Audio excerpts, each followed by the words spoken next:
Hey YouTube, this is Shetland. Today I'm here to review the TWSBI 580. Now this pen has probably been reviewed already by over 100 people on YouTube, so I'm just going to breeze over it, tell you what I like about it, what I don't like about it. First of all, I'd like to comment on the ink capacity. I mean, this thing holds a ton of ink, and I'm typically a cartridge converter kind of guy.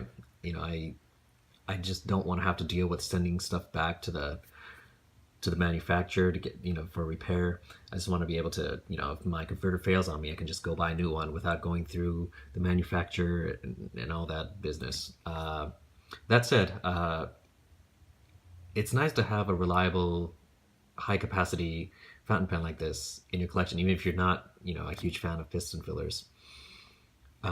Just as a, as a workhorse pen, this is fantastic. It just holds so much ink, and it's not finicky at all, and there aren't any parts on it which are just there for ornamentation. I think all the parts have a function. It's a very functional pen.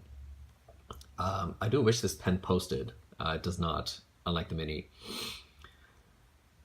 But yeah, so it has a number 5 standard Bach nib with the TWSBI logo engraved in it, or laser etched rather.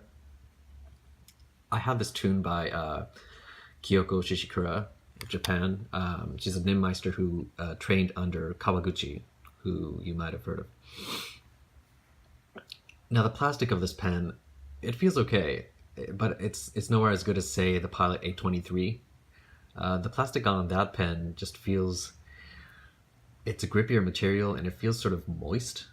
I don't know if that's the right way to describe it, but it's a grippier material and it feels more robust.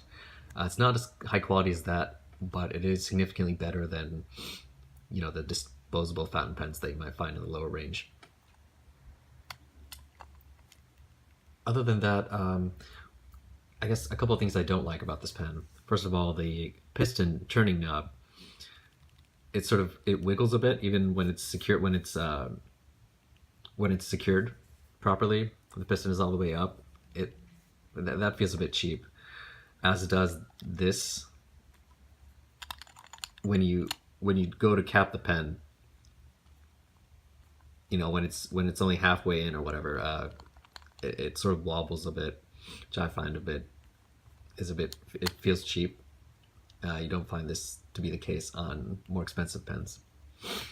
And the finial logo, I mean, this is totally personal preference, but I could do without it. Other than that, well, the fact that it's a demonstrator is nice. I mean, with a piston filler, I think it's a necessity to have, a clear barrel or at least an ink window, because you don't know how much ink is left, and you don't want to be on the go, and just suddenly, run out of ink because you're kind of screwed.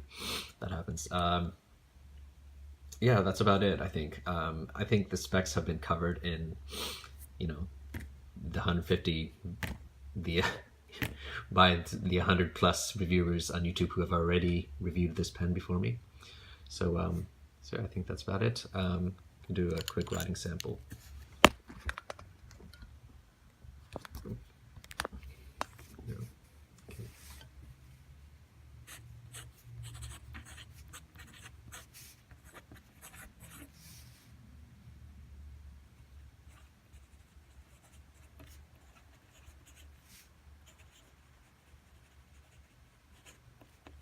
As I said earlier, this pen was tuned by Nimmeister, so your experience with the default